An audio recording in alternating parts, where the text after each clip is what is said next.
Shalom, saudara dan saudari, selamat datang kembali. Pernah nggak kamu terseret ke dalam konflik orang lain dan akhirnya nyesel? Awalnya cuma mendengarkan atau mendukung teman, tapi lama-lama kamu ikut emosi, ikut sebel, dan akhirnya ikut campur dalam masalah yang sebenarnya bukan punyamu. Sebelum kita masuk lebih dalam, mari kita mulai dengan membaca firman Tuhan. Amsal pasal 26 ayat 17. Orang yang ikut campur dalam pertengkaran orang lain adalah seperti orang yang menangkap telinga anjing yang berlalu. Jangan ikut campur. Kalau seseorang yang kita sayangi sedang terluka, memang susah buat netral. Kita dengar cerita mereka, ikut merasa sakit hati, dan kita ingin membela. Tapi tanpa sadar, kita mulai menyerap luka mereka, dan konflik yang tadinya bukan urusan kita, tiba-tiba jadi masalah kita juga. Kita mulai marah sama orang yang nggak pernah bicara langsung sama kita.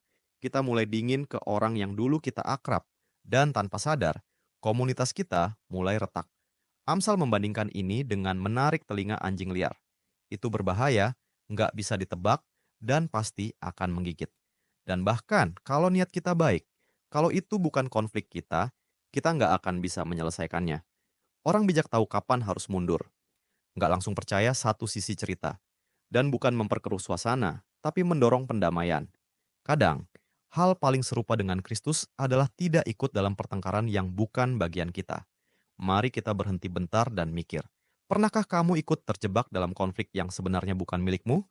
Pernah nggak kamu terburu-buru memihak, lalu sadar kamu nggak tahu cerita sepenuhnya? Mari kita berdoa bersama. Tuhan Yesus, di zaman ini sangat gampang untuk ikut terseret ke dalam konflik yang bukan urusan kami, apalagi lewat media sosial.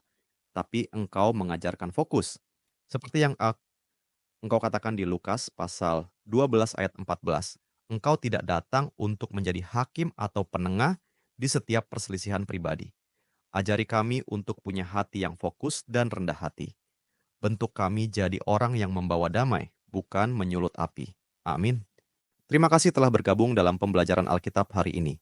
Jika Anda merasa diberkati melalui firman ini, bagikan kepada keluarga dan teman-teman Anda. Jangan lupa untuk like video ini, tinggalkan komentar, dan subscribe channel kami agar kita dapat terus belajar dan bertumbuh bersama dalam firman Tuhan. Tuhan Yesus memberkati.